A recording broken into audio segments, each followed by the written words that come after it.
Welcome back, guys, to the Chamber of Iris. Now, last episode, I showed you how to build the skeleton of this monstrosity behind me, and this episode, I'm going to show you how to decorate it. Okay, so without further ado, on with the show. Right, so now that I've covered the basics of how to build what's already here and the design processes behind it, I'm going to use what is stored in this chest with the ingredients I've already mentioned to complete the rest of it. So we'll start off placing all of this edged glass. Right, so we just want to bring this up. I'm just going to complete one of the sides here. Bring it up just exactly as the base is for quite a while, really, until we hit the stage where we are one below where it all moves in one. Okay, so you should be left with something like this. If you bring it up, you leave this one off here and you bring it in one. So that if you bring it up again now, you are now in line and you start that curve off. So you don't curve at the same place as the outside, and it gives that more sort of beveled effect. Okay, and do the same again. So when you come up to this point where it starts moving inwards, you move 3 in instead of 2, and you've got 1 on this side left. And we bring it up again, 1 more. And then you can see here we've got it again, so we bring in 3, and then we don't need to bring this one in again. Then we just fill in all the gaps, and we're done. So we just need to replicate that another 8 more times. Right, and now that we've filled that in, we just need to go around the base here with this pattern I've left and fill this in with glass as well. Okay, and just the last one placed there. Okay, so what's next in the box to place? Have a look, and we've got stone slabs to place next. So I think actually what we'll do is we'll go around and we'll place all the Carpenters Slopes in. So to start with, I use these for detail around the bottom, just to make the edges a little bit more, stand out a little bit more. Okay, so if we start on an edge just over here, we can place them just like this. There you go, that's the last one placed. Now, I've left it as brown just for now. I'm going to go around and fill these in with some stone brick slabs in a bit, but for now we've got some more of these to place. So, on these flying buttresses, we're going to place one facing out like that, just to add a bit more detail on the corners. And then just on the underside, we're going to add these in here. It just makes it seem a bit more of a plausible structure then. So we're going to go around and do that on all of the 4. Okay, and now that's done, we're going to do the same on the ones above. So we're going to have to take these torches off that I left on here to light the place up. 1, 2, 3. There we go, that's all of those put in. Now we've just got ones on the corners just over here, and they're going to help to... don't worry about the way that they're put for now. We're going to use them... we're going to use the hammer on them later to change their shape. So they're just used out to smooth out these corners. Okay, and then we get the hammer, and we hit them with a left click, we'll turn them round, and a right click will change the type. So we're looking for this one, like, right there. There we go, so they're all placed like that. We've got these ones facing up sideways just because there isn't a jump up on this side, so it flows a bit better if you put it that way around. And then we'll put them on the inside as well.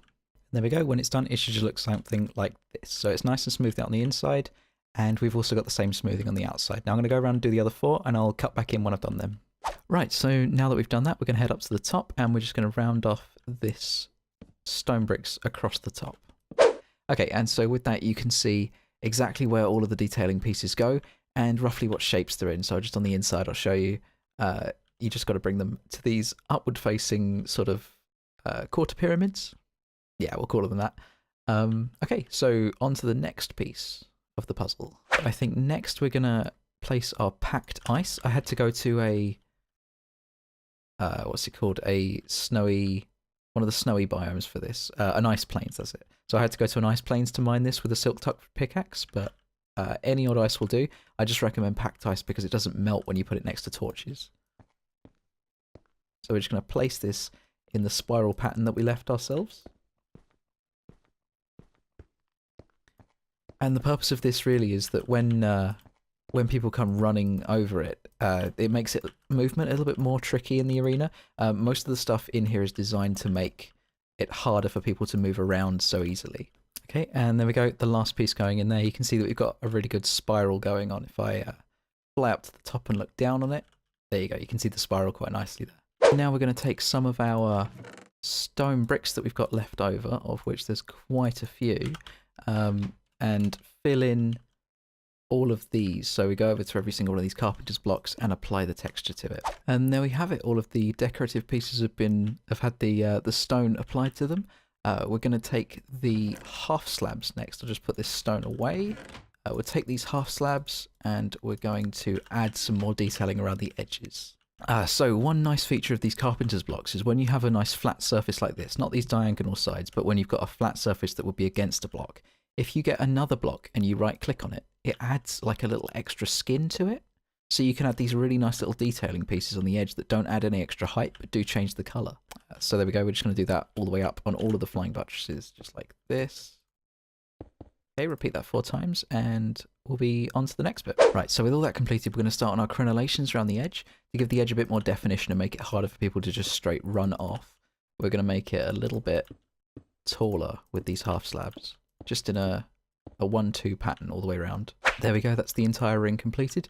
The rest of these half slabs are going to be used for the stands and for keeping the gravel up when we come to put the path in. I have used my Silk Touch to get some grass blocks and we're going to place them up here. If you don't have Silk Touch, you can always use dirt and get the grass to grow up in like a ladder formation, going 1 and then diagonally up every time.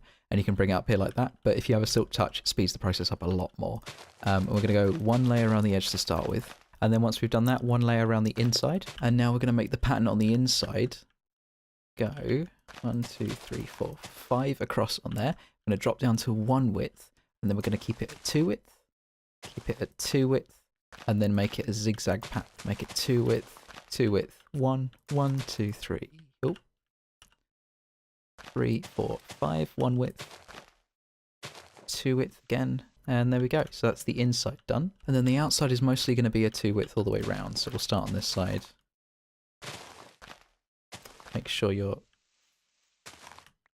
facing the edge and then always try and keep it 2 until you come to this centerpiece, and then we're going to make it a little 4 intersecting little like square Venn diagram thing here, and then we turn 90 degrees and we make sure that it always stays 2 width on the other direction. Now with this gap that's left, we need to put some gravel in here, but first we need to make sure that the gravel isn't going to fall anywhere. So I'm going to use these half slabs underneath.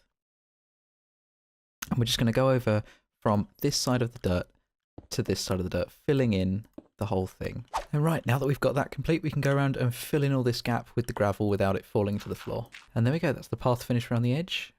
We need to start looking at detailing now. So, getting these spruce wood lattice thingies here. And we're going to go very quickly just around the inside. There we go. And then we're going to go across just this bit of stone here on each side, with the idea again of just interrupting movement as we go. Now we can also use this lattice to hold lighting. So if we place one like that, and then we go further up here, and on the 1, 2, 3, 4th one up, we place one in there, they can become holders for lamps. So 1, 2, 3, 4th one up, and down here. So they're going to become lamp holders later. We need to put some more around the edges as well. On the second flying buttress up, just on this block here, if we just place one on each side, it will act as a little strut to hold a lantern. Right, so I've gone and grabbed the rest of our slabs here, and we're going to use them just around the edge like this to stop people from falling off of these stands and act a bit like a barrier. And then to add a bit more definition to the edges, we're going to double them up just as we get to the edges. So all of these side ones, not that one there, all of these side ones around here are going to be double height until we get back up to the top. So that's only needs to be 1 high. And then we also need a way to get between levels easily. So if we place 1 in each of the corners, they'll act as steps. We head back round to the other side, filling in, leaving a gap for people to walk up. Okay, and there we go. Once you've completed that, it should look something like this. We can then use some of these lattices to go around the back, and they've got a nice feature that even though they're being placed on a half block and they're going to technically take up a block and a half, they still connect. So if you start on this corner here and you just connect up, always going on the outside to connect. If you bring it up another 1 on the corners and then up an extra and then across, we can then hang a lamp on that there. So I'll show you where the spacings are for them to keep everything nice and lit. There we go. There's 1 on each of the edges, 1 in the very middle, and then on this sideways row 1 facing inwards right at the back. Okay, that should be enough to keep everything lit. And of course, when you've got people up here watching anyway, nothing's going to spawn because you're going to be within the 20 block radius at all times. Okay, now that that's been replicated to this side, all that's really left to do is to add some lights to it. So we're going to start off with the lanterns and where we place them. So we've got these nice little handholds that we've made already. We'll just place one on each of these. And then on these struts that we made earlier, one on here, one on that one, and one on each side of this flying buttress. Now we've got 4 lanterns left, and that's because in the middle, in my design at least, I have this pattern with the lattice going round. This is to make it a little bit harder to get up onto the high ground. So if you build it in this fashion, it also provides you with a way, if I can do it, to jump up. And then actually, if I'd actually jumped in time, you can make it across to this beam along here, and it gives you another level of strategy. It's difficult to do, and of course people are going to be trying to kill you the whole time. But if you manage to do it, it gives you a bit of a height advantage. Okay, there we go. There's all the torches destroyed from earlier, and we've got all the lanterns lit up. We are now going to add in some carpenter's lanterns. Now, the advantage of using these is you can get things like mangrove wood, and you can apply that texture to them. So all our carpenter's torches, get them together. We can place one of each of these on each of these double stacks. And then we'll go around and add this slab texture to these ones. Okay, so that is all of that done. We've got the torches around the bottom here. They're all disguised as slab torches. And we've got a couple in here with mangrove wood on them. The disadvantage with these ones is as soon as a rain comes in, then these torches will go out with this mod pack. It doesn't obviously happen in vanilla, but you don't have the Carpenters Torches there. So if you're using the Iris mod pack, then the rain will put these torches out, so beware. The lanterns, though, will stay on, so that's alright, I suppose. Now, heading up to the top, we're going to put the final touch in, which is big chandelier, and we're going to use these. They look like normal fences, but you can see up the top they're actually carpenter's barriers. They've got the advantage that if you put them in a row, you don't get a post every single time. We're just going to make a cross across the top. Right, now what I forgot to do earlier was actually to round these sections off as well with some of the slopes, because it means you don't get a single post up here. So you can attach it straight into the wall, and it looks like it's just sort of braced in there. Now we're going to complete the cross, and we're going to colour these with mangrove wood planks. Right, now that that's been coloured in, we're going to take some heavy wrought iron chain, just 7 of them, and we're going to place them 2, 3, 4, 5, 6, and 7. Okay, and then we're going to place 1 carpenter's barrier underneath that. We're going to go outwards, okay, and bring it out a 3rd one just here. There we go, and then bring it across to in 1. Out 1, and then join it up, and do that on all of the sides. And what you should have at this point is the top part of our chandelier. So we'll colour that bit in now, while it's easy to get to still. Okay, and then we're going to place torches on the centre points and these outer corners, and these are the Carpenters Torches. And we're going to go around and colour them with mangrove planks as well. Okay, so for the next level down, we're going to bring this down 2 at the edge. On each of the edges, do the same. Okay, and then we're going to bring it in 1, and then we're going to bring out 1 on each of them and in, so we just make a zigzag pattern between all of them. And we're going to use this gap to put 2 torches on each of the sides. Right, now this is actually you can just leave it there, that looks pretty good chandelier as it is, but we're going to bring it down 1 more level. Okay, so we bring it down, in 1, and then we just join up the corners in a big square. Okay, so that's most of the chandelier done. We're going to next place some chains hanging off of them, but these chains in this mod pack are a little bit strange, and they require you to place dirt first, because they have to be placed on a block. If I were to place 2 of these, I can't place a chain on a chain.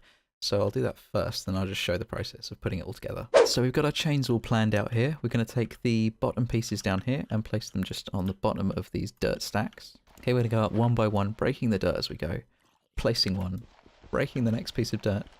Just like placing fences in Alpha, if you remember doing that. Hey, and there you have it. That is how to build a Sky PvP arena. Hopefully you've learned some tips on how to deal with circles in Minecraft and how to deal with flying buttresses and lighting and stuff like that. If you've got any tips or examples or ways that you want to improve this structure or other things you want to see me build, just leave it in the comments below. And I will see you guys in the next video when we might be pranking somebody in the village. Until next time. leave a like if you like the video, subscribe if you're new, and I will see you then.